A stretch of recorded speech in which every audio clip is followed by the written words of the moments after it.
আসসালামু আলাইকুম। আমার হাতে এখন যে জিনিসটি দেখতে পাচ্ছেন এটি হচ্ছে NODEMCU।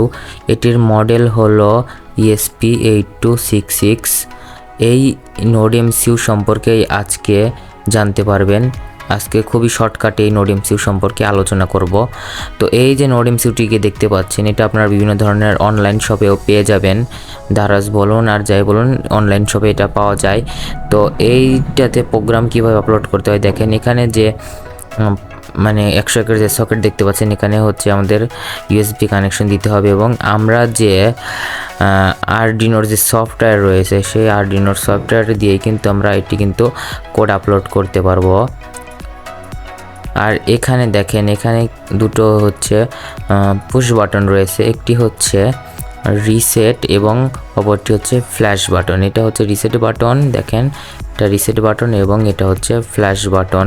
তারপরে এখানে আমাদের একটি ভোল্টেজ রেগুলেটর রয়েছে।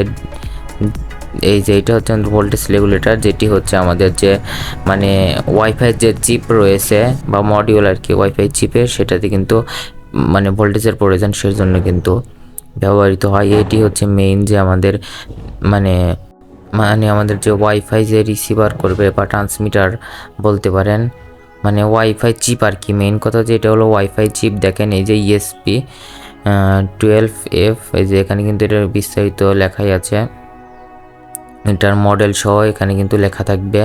আর এই NODEMCU দিয়ে অনেক ধরনের প্রজেক্ট তৈরি করা যায়, হোম অটোমেশন। তারপরে দেখা গেল যেহেতু এটাতে মানে আরডিনো মতনই ব্যবহার করা যায় কিছুটা, যার জন্য আমাদের মানে অনেক সুবিধা হয়। দেখেন এখানে কিন্তু ডিজিটাল পিন কিন্তু 0 থেকে একদম 8 পর্যন্ত রয়েছে, অর্থাৎ 9টা কিন্তু ডিজিটাল পিন আমরা এখান থেকে আউটপুট হিসেবে পাচ্ছি।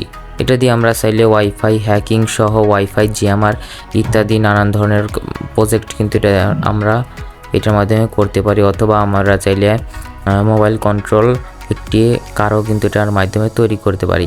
তো এটা সম্পর্কে যদি কারোর জানা থাকে তাহলে অবশ্যই কমেন্ট বক্সে জানিয়ে দিবেন, তাহলে আমি আপনাদেরকে বোঝানোর চেষ্টা করব বা আর একটা ভিডিও তৈরি করে দেওয়ার চেষ্টা করব।